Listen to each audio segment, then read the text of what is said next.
Hey guys, thank you so much for joining in. We're going to talk about this incredible nylon string that Sam has just purchased, and we're just going to jump right into it. Sam, tell me a little bit about this guitar. So this is the Ibanez Henson signature nylon string guitar. It was announced last year, and I was excited about it from the beginning. I've always wanted to try out a nylon string guitar. Never had one, and I saw this one in one of the band's music videos, and thought, you know what?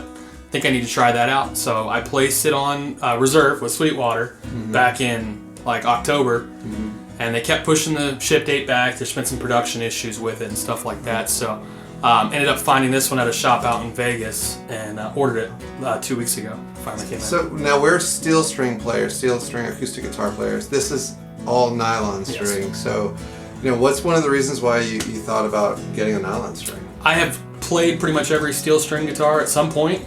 And I've been playing, I've been playing for almost 19 years now. Yeah. So just wanted to try something different, and this seemed like a pretty good segue into the nylon string world. I didn't want to go all the way and go for, you know, a high-end Cordoba or something like that. Right. I figured let's try this out. It's actually a really good, really great starting point as far as the price goes. Now, I've played a Cordoba, and they're beautiful. Oh, they're incredible. Incredible. So this is Ibanez, and so this is like a spruce body. It's pretty. It's actually pretty. Like, there's a lot of things on this guitar. Just want to go ahead and like talk about it a little bit. So you've got this. It's a spruce top and back. It's really thin. It's probably maybe like 2 inches. Don't know if you can tell, but they consider it a thin line. Yeah, a thin line. Thin line acoustic. And when it's not plugged in, it's actually fairly loud. But we've got it plugged in into the software right now. We're really not running anything other than what do we have? We just have just a little bit of delay. A little bit of reverb, a little bit of delay, but nothing else.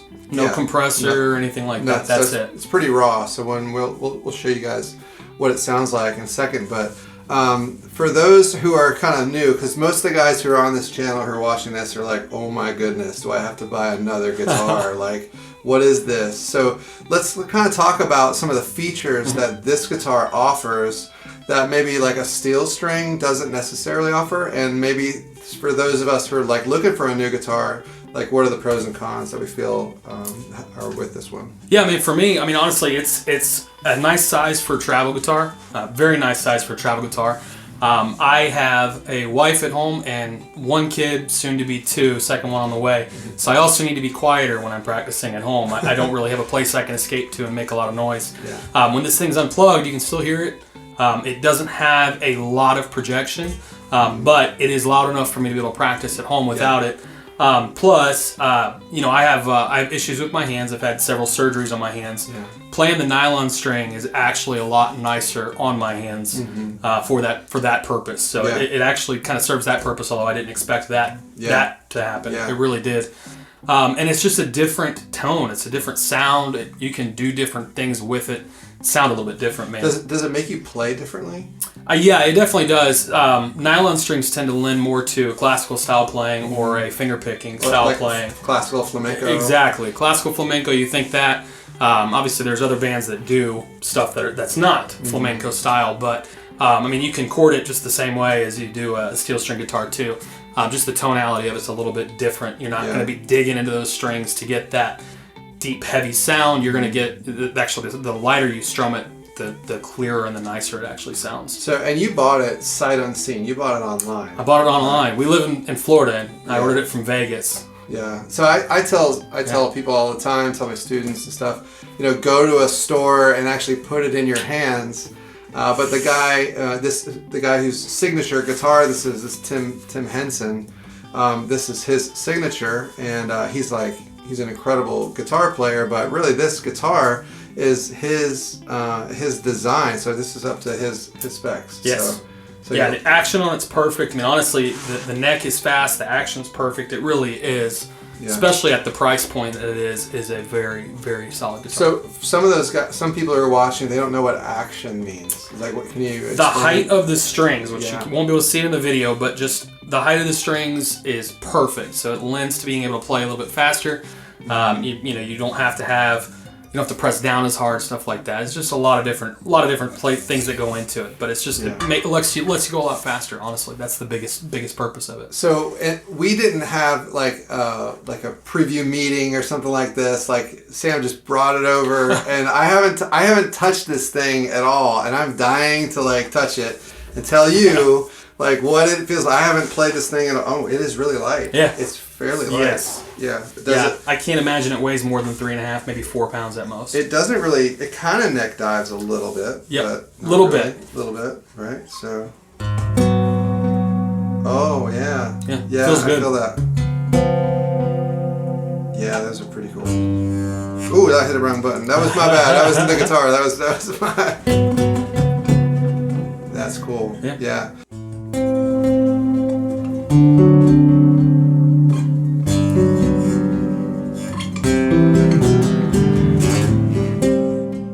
So it takes bar chords. Now, I know some of you guys are watching, you've seen a couple of my videos previously. You hate bar chords.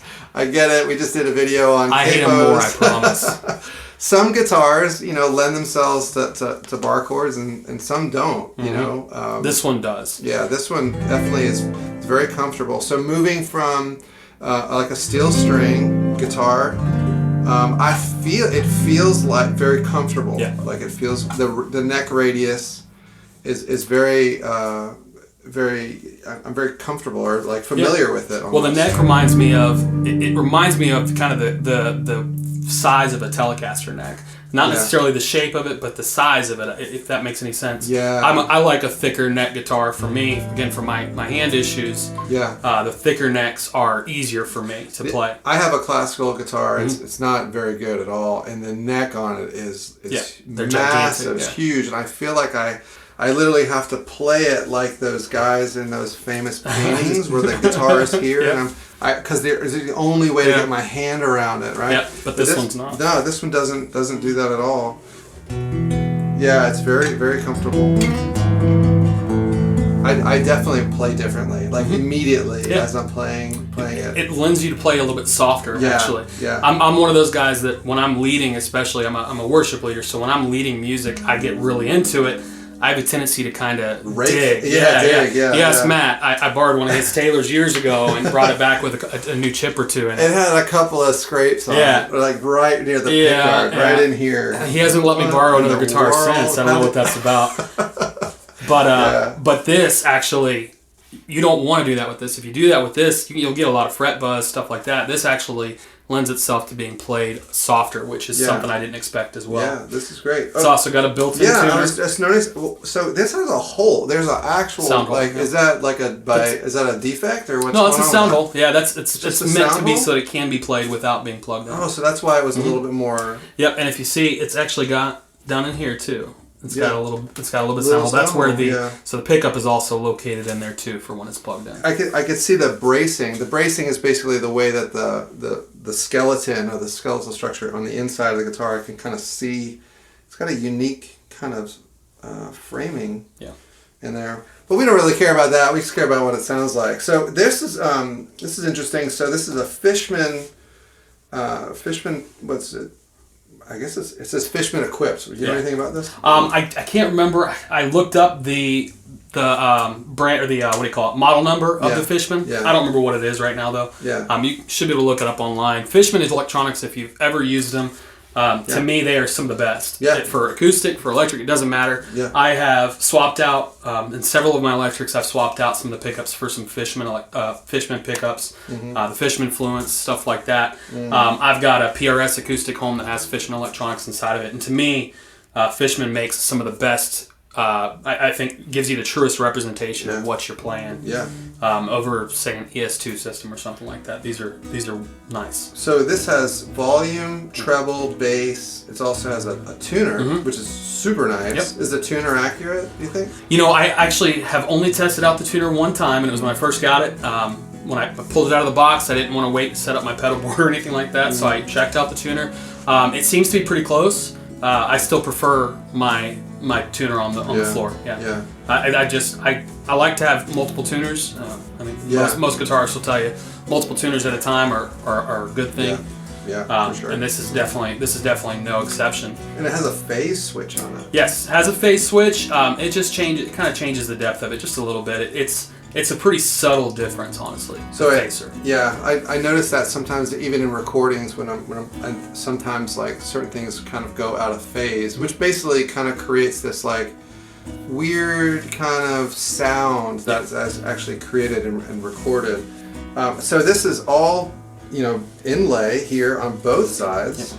And then y'all can see that. And then on the back, so is this a power? Does it have a 9-volt inside of it? No, this is just the access. Actually, you know what? It actually has a 9-volt over here, but this is just the access to the back side of it for the wiring. So for those of you guys, these guitars that plug in, a lot of times, you have to understand that, like my Taylor, if I leave it plugged in, the 9-volt battery, it dies, right? So I'm pretty sure you can't leave this plugged in overnight. No. Yeah, so this is an active pickup. So that means there's a 9-volt. It requires power in order to be able to plug it in and actually be able to use it. Now, my first guitar, the Washburn, had no active pickup in it at all. It was passive. Yeah. When I plugged it into a PA, it sounded like garbage. Yes. It sounded like hot garbage. So this thing with plugged in, man, it sounds really good. So I guess we've talked about all the things. No, there are steel strings on the top. Yeah. And then there's nylon there on the bottom. Yeah, it's an 80-20 mix, I think. I think these are actually steel and nylon strings. They're kind of a mixture of the two. I think they're nylon strings that are steel coated, if I'm right. And everybody's probably looking at this going like, what is this? This whole neck inlay. A lot of guys who watch the channel are kind of beginners. They don't know what an inlay is. Is this a sticker or what is this? Is this actually? No, that's actually the same material that the binding is made with. That's actually the Tree of Death inlay on the Tree of Death. On the neck. That's what they call it. Yeah. Okay. All right. Well, yeah, that's all we're gonna say about that. There's must be some backstory. There's definitely backstory, but we won't go into that. But it is a pretty guitar. It is. So I think we talked about pretty much everything except for how much it costs. So what's going on with this thing? The entry point on this is $700. That's what it's listed at right now. You are not going to buy one right now for $700. That's just not going to happen. You can try all you want to. It's on. There were some production issues, I guess, with at Ibanez. Not sure if they've worked those out yet or not. My latest estimate of getting mine shipped from Sweetwater was December of this year. And it kept getting moved back, so I imagine that's going to change as well. So it's a pretty hot guitar. So even if those production issues are dealt with, or when they are, I should say, it's still going to be a while if you get one. I ended up paying a little bit more for this just because I'm impatient and I can't wait for things. So I paid $900 for this one. So still not too bad. I'm a super impatient guy, and I've been looking forward to this guitar for several months now. So when I found one available, I paid a little bit more for it. Yeah, I think the only thing that would be like a challenge with this guitar is restringing it. Yeah, we haven't gotten there yet. I actually got some nylon strings with the ball end on them, so I don't have to. You did? Yeah.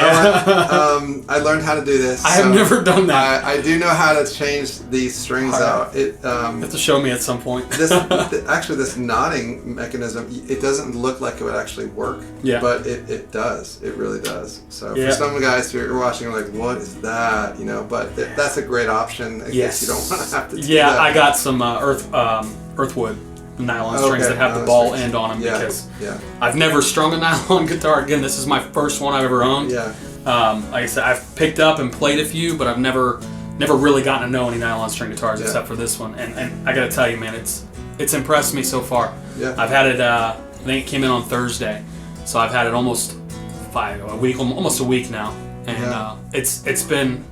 Obviously I still pick up my other guitars, but this has been my primary guitar at least for the last 6 days. Yeah, this is great, man. Is there anything else I think that you want to talk about? The tuners were one thing that I was a little concerned about. Yeah, I can see that. Because tuning stability, man, for somebody who leads music and I play 10, 12 hours a week probably between the church and at home and stuff like this and whatever else we're doing. Tuning stability is a big thing. I don't want to have to tune after every song or have to stop in the middle of the song and tune something like that. So I put locking tuners on every one of my guitars. This does not have those. I don't know if there's even an option to change those out. I don't think so. But the tuning stability of it is actually, it's pretty good. It stays in. Like I said, it lends itself to being played a little bit lighter, so I'm sure that's part of it. But I don't find myself tuning in between songs, so it's been pretty good. Kind of pointed out the treble and the bass tone adjustments on board. Actually makes a world of difference on this thing. If you were to crank the bass up on this, the low end, the power that this puts out is actually very impressive. Yeah, it's. So I guess that if you wanted to, we're playing clean right now, but I guess if you wanted to have overdrive, you want to play it with some distortion, that's where the you could really put that bass up. You could really darken the tone that you're getting out of it a lot. Okay. And the treble really brightens it up a lot as well. Yeah. So it's actually not just there. Most people, they're going to use what's on their pedal board and stuff, but I've actually found myself adjusting the EQ on the guitar itself depending on what I'm playing and why. Great. Yeah, it's pretty neat. I haven't given it back to you yet. That's all right. I want to. It's coming home with me. So. I want to play with it a little bit more. But hey guys, that's this guitar. What's the model? What's this thing called? The Ibanez Tim Henson Nylon Acoustic-Electric. Hold on, it's in here. Is it in here? All right. What's this thing actually called? It is the TOD10NTKF. Is it really? All right. Yeah, we'll remember all of that. We'll have that in the description. I'm not going to remember that. But I think Tim Henson guitar. That's what I think of, right? Yes, so, it's the Tim Henson nylon string. He's got an electric as well, but this is the one I want. Well, thanks, Sam. Thanks so much, buddy. Absolutely. And if you guys have any questions or anything like that, please feel free to put them in the comments below. Don't forget to click subscribe. Hey, look at that. Check that out. That was like a little beep there. I guess my wife loves me. And we'll see you guys on the next video. Don't forget to play what you feel.